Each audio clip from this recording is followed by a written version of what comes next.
Acho, you have an issue with how Doug Pederson coached last night. I have no issue with this, Sal. None at all. And I got so many laps, so many layers. The reason I have no issue with it is because we are mad at the outcome. We're not mad at the action. Oh.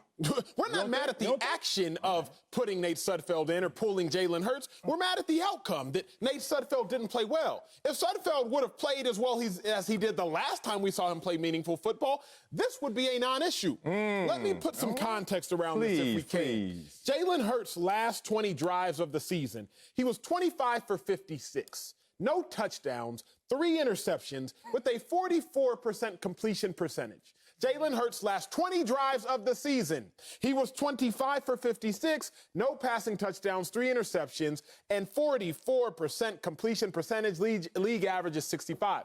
Now, the last time we saw Nate Sudfeld play meaningful football, he was 19 for 23. Actually set an NFL record for completion percentage in the regular season. What year was that? That was 2017. Nate Sudfeld actually got tendered, a second-round tender, because of what the Eagles had seen from him. So we're mad because Nate Sudfeld played terribly. We're not mad because Jalen Hurts got benched for Nate Sudfeld. We're mad because Nate Sudfeld didn't play well. Let's put everything in context. Eagles fans, if you want to be upset that Carson Wentz was inactive. Be upset that Miles Sanders was inactive. Be upset that Dallas Goedert was inactive. But there's not an actual reason to be upset based upon the action. You can be upset based upon the outcome. So I'm going to give it to you like this before I end my first Give it to me.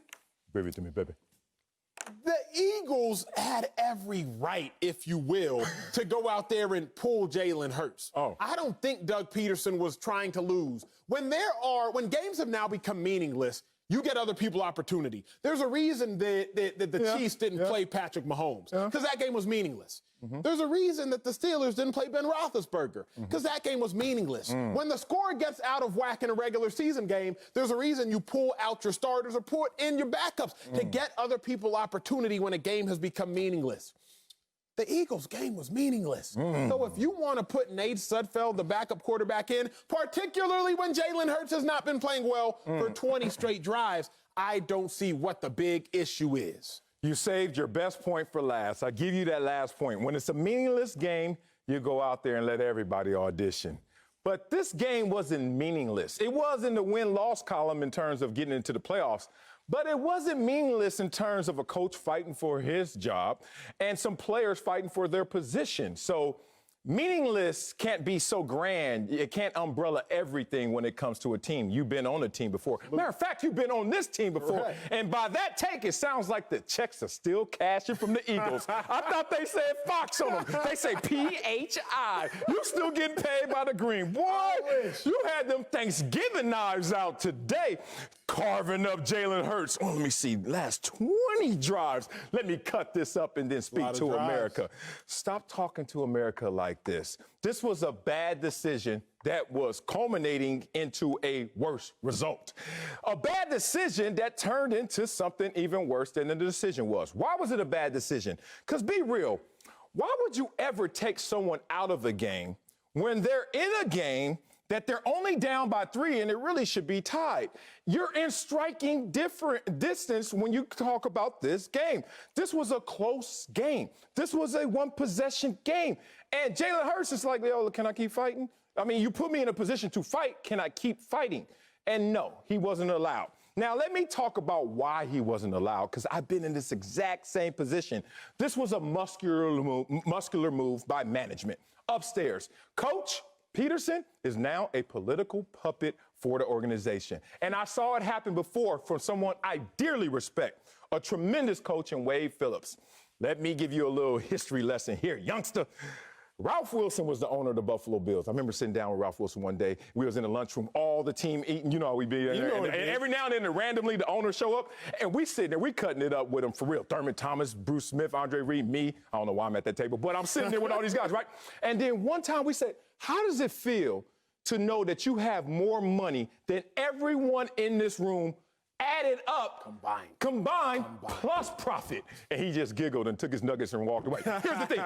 The reason I bring his name up in this situation, we had a quarterback controversy. Rob Johnson, Doug Flutie. In short, back and forth in the lineup, Doug Flutie was hotter. Rob Johnson was the prototype and had all the money invested in him. Carson Wentz, Jalen Hurts. All that working. all of a sudden, before a meaningless game against Indianapolis, you know what? Coach is like, Doug Flutie, you sit down, you go out there, Rob Johnson, you play. But, Doug, you'll be playing in the playoffs. Okay, we're good with that. Fine, it's a meaningless game. Come back for the playoffs, Tennessee Titans, Music City Miracle Weekend. Guys, I have an announcement to make. We're going to allow Rob Johnson to start. Wait a minute, you just said. And that's what just played out right here before our eyes. The organization upstairs, instead of trying to remove doubt at the quarterback position, try to create doubt so they can have as many opportunities to do what they want to do in the offseason. What a sham that he tried to run on everybody. No, bro, it's not even sham. It's not a shame. It's not a shanny thing. Oh, I've been through it. And let me break it down for several reasons. Number one, you can't have it both ways. If Jalen Hurts is a franchise quarterback in the future of the Eagles, then first thing, keep him on the bench so he doesn't get hurt. Right? Like, I'm going to give you two trains of thought. If Jalen Hurts is your future, then you shouldn't play him in a meaningless game so he doesn't get hurt. For the same reason the Chiefs don't play Mahomes, it's the same reason Roethlisberger didn't play with the Steelers. For all those same reasons, you want to protect your future. They are playing in the playoffs. Eagles are playing for the future. Please, go ahead. But Coach, that rule is off when we are not in the playoffs talking about our franchise quarterback. That rule applies for teams that have something to play for that season. That rule is now off when we're – look, I've been a franchise player playing in a meaningless game, not going to the playoffs. I wasn't a quarterback, but I saw a quarterback out there as well because that bet is off when we know that we're done after this week. Understood. True? That's true. Okay. That's true in part, but different teams have different philosophies. True. But there are two trains of thought. If Jalen Hurts is your future, then let me go ahead and sit him anyway. The Eagles sat Carson Wentz. Like, why aren't we talking about that, Sel? That's what I don't understand. Because he's a bum. But Carson Wentz is either the second best quarterback on the team or the first, depending on if you're a Carson Wentz apologist. Yep. But I know what he's not. He's not the third. I know what Carson Wentz isn't. All right, he's not the third best quarterback on that team. So if we're going to talk about anything, let's talk about that. But I digress. If Jalen Hurts is your future, sit him to protect him. If he's not your future and you're still deliberating, then why wouldn't you want to deliberate and see what you have in a guy who started the season as your number 2? Week 1 of the NFL season this year, Jalen Hurts was inactive. Why was he inactive? Because Nate Sudfeld was number 2 and Carson Wentz was number 1. Jalen Hurts was your second-round pick. So if Nate Sudfeld was all that bad and not even worthy of consideration, 1, why is he on the roster? 2, why did he start the season at number 2? So, Sel, with either way you look at it, if Jalen Hurts is your future, then you can protect him. Or if you're still deliberating, then you want to see what you got. But it doesn't matter how you slice it. Doug Pederson was not in the wrong in that situation. Oh, stop it. Stop it. All right, I already corrected the first point because, you know, different teams do different things. That's what you had to land on instead of realizing, yeah, it does happen in the NFL that way. Second one, you're saying, why is Nate Sudfeld starting and Jalen Hurts is inactive for game 1? Was there a preseason?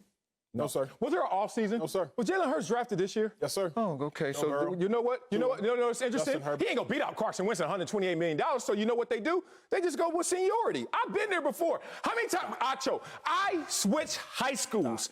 Let me tell, all right, statute of limitations, all right, so I can't get in trouble. I switched high schools. I got recruited to go to one high school, went there for 2 years, got recruited to go to my second high school. The boy was a beast. Anyway, I'm getting recruited to go to high school. I went to my second high school. Guess where I got recruited? They said, you're our starting tailback. One of them, we ran a wing team. Guess what they told me day 1 at practice? You're our third string running back. Why? Because dudes had been there, knew the playbook, knew the system, and they didn't want to ruffle any feathers. But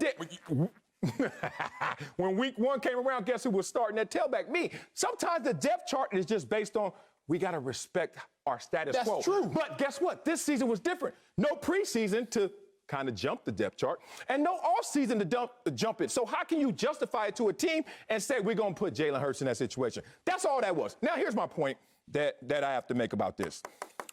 Be real. Because I witnessed this with Wade Phillips, tremendous coach. 11-5, 10-6 playoffs first 2 years. Third year, 8-8, no playoffs after that incident. You know what was interesting watching Wade Phillips?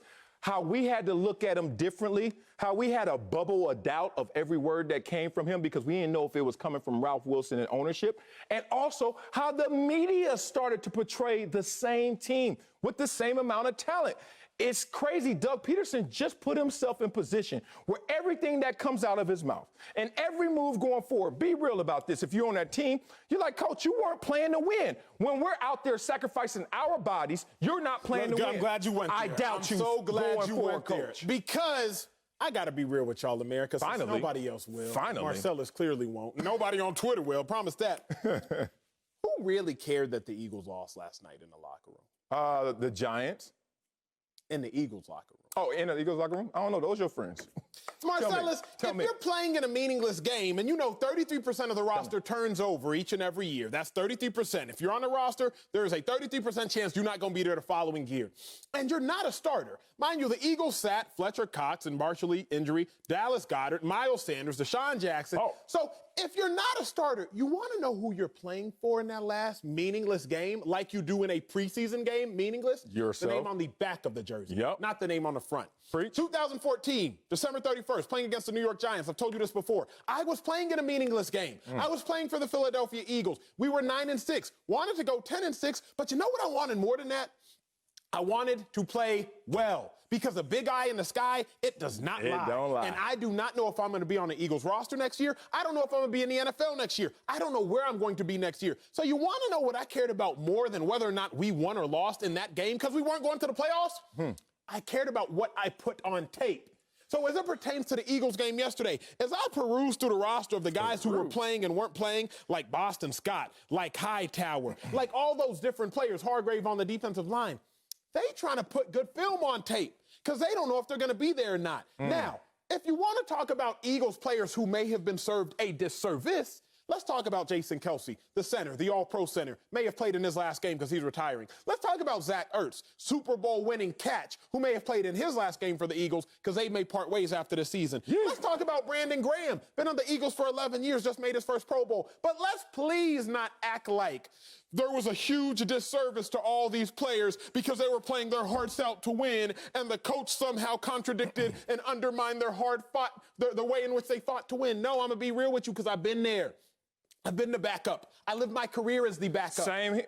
No, you didn't. I've been. You had me at the beginning when you said you've been there as a backup. Me, so you said I lived my career. I lived my career as the backup, particularly for the Eagles in meaningless games, whether preseason or end of the season. Yeah. So I was trying to ball. Yeah. I'm like, if we won or lost, I would hope that we won. But if it's meaningless, I'm trying to ball. So let's not sit here and pour one out for all the Eagles players as, woe is them. Like, we got to pour it. No, Sel. I'm going to keep it real with y'all, America. Yeah. The majority of them players that were playing last night, because several of the starters did not play, Carson Wentz included. The majority of the players that were playing last night, they cared about how they played. They didn't really necessarily, their first priority wasn't whether or not they won. Several players, Ertz, Graham, Kelce, yes, that may have been their priority. Yeah. Now, I'm going to keep it real. As a backup who's been on that team as a backup in a meaningless game, you got different priorities. Oh, that's true. All that's true. I mean, that's kind of a tangent. That is touching this argument. It's not the core of this argument. But isn't it? The core of this argument is why would you go into a situation in a fourth quarter game when you're only down 3 and all of a sudden take out your best opportunity for success? That's what everyone is feeling. That's the compromise of the integrity. Protect the shield is the motto of the NFL. Yes, we all agree with that. And what that really means in definition is integrity and respect the game, right? Well, did you respect the game? Did you show that same integrity in this fight in that fourth quarter? Put in a guy who goes 5 of 12, 32 passing yards, no touchdowns, and 2 turnovers, who's the same guy who had a losing record as a starting quarterback at Indiana, who's the same guy who now you're saying, we want to assess who he is, but he's been on the team for years to the point where you even drafted at his position. You drafted somebody who was going to jump over him on the depth chart. Boy, I'm telling you, Doug Pederson, outside of that Super Bowl year, which is tough to take away from somebody. I hate doing that. Of course. But we have to look at it side by side in this parallel universe. He's a losing coach, 23 and 27 and 1, including the playoffs. His quarterback, same position as well. It's weird that Doug Pederson put himself in this position, but for survival, I think he had to. They went upstairs and said, look, we want an evaluation of Nate Sudfeld. For what? I mean, make that make sense to me. He's been there. You already know. If you are any type of evaluator, you already know what Nate Sudfeld is and what he's not. I'm going to say 2 things. The first thing I'm going to say is there's one thing to be on a team and only see you in practice and see you in a game. But more importantly, let me say this. He's played in games. Let me say this, because you say Doug Pederson was disrespectful. So 25 for 56 is disrespectful. A 44% completion percentage, that's disrespectful. Were those Carson Wentz No or worse? touchdowns and 3 interceptions plus a fumble loss in your last 20 drives. That's disrespectful. 17 points in 20 drives. That's disrespectful. So I don't know why, and I hate having to be the guy that puts on the wet blanket or the cold towel, if you will, but like, we're acting as though Doug Pederson pulled out Aaron Rodgers in his prime to put in me at quarterback. Like, that's what we acting like right now. No, what we're acting like is when you have a question mark at a position, you're going to add more questions to that same position. And that's what. No one is walking away from this situation with more intelligence about the quarterback position in Philadelphia than they did before this game. So, look, if it was a Nate Sudfeld, let's see him play and start, put him out there from play one so we could really laugh at If you have a question mark at a position, then you're looking for an answer. Yeah. The only reason it was another question mark is because of the outcome. How much time do we have? Be real, bro. How many times I went in the game for Bruce Smith because of injury or he was just fatigued or it was just my reps? I didn't tell him the entire story after that, especially as a quarterback in the fourth quarter. You nearly put Nate Sudfeld in a possible position. He doesn't have a flow. He doesn't have a rhythm. Hey, what's up? Oh, throw the ball. Get warmed up. We're down 3. Go win the game. Let me ask you this. That's not even a proper evaluation. Let me ask you this. Be real. What is the difference between the way in which the Dolphins pulled out Tua against the Broncos, the Dolphins pulled out Tua against the Raiders, and the Eagles pulled out Hurts against the Washington football team? There is no difference in the action. The difference is in the outcome. Because when Fitzpatrick goes in there and balls, it's Fitz magic. When Sudfeld goes out there and struggles, Doug Pederson is tanking. Because Tua went in there, Fitzpatrick went in there against the Broncos down by 10, late in the third or early in the fourth. And he scored 3 points. Fitzpatrick went in there against the Raiders. 1 possession game. All facts. And he did his thing. The only difference is the outcome. The action is the exact same thing. The outcome is what's different. These decisions create doubt. Brian Flores had an impeccable resume in Miami until he started going back and forth with Tua. Now, not only does he have a stain on his resume, but now we got question marks unnecessarily about Tua and the quarterback position. You're making my point. Same thing, I have it right here in my notes. Same thing happened in Chicago. Same thing happened in Miami. You create your own controversy. I know why they're trying to create this controversy, because they want the opportunity, the ability to do whatever they want to do. But the problem is now you have more question marks, and you're going to have to pay the piper going forward. I have a question. I have a final question. Is this a real question or is it an Acho question? No, it's a genuine question. All right, you're telling me then, in your opinion, Jalen Hurts has done enough to just outright have the job. No. Like the Eagles shouldn't look anywhere else. No. Jalen Hurts has done enough. No.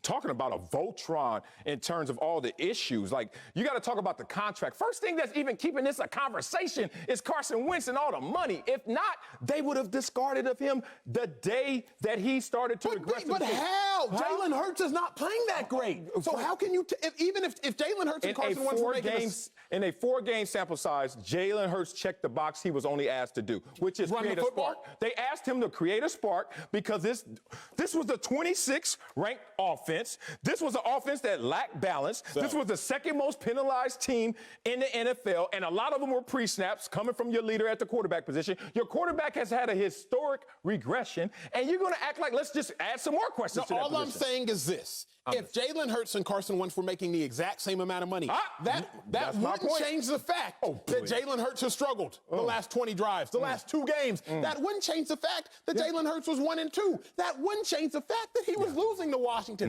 None of those would have changed. What else created a spark? The wild card offense, 2009, when Miami Dolphins rolled it out against the New England Patriots. So it's not about creating a spark. All I'm saying is if Carson Wentz and Jalen Hurts were making the same amount of money, statistically, they're not all that different. I had to whisper that because y'all look at the stats. Statistically, Carson Wentz and Jalen Hurts, they're not that different. They just lose differently. Yeah. I mean, look, I'm not going to argue any more about this. I'm totally exhausted. I have more questions than I have answers. We still got an hour and 40 minutes We can keep going on this all day. Hydrate during the commercial break. All I know is all eyes on Philly this offseason to see what they're going to do.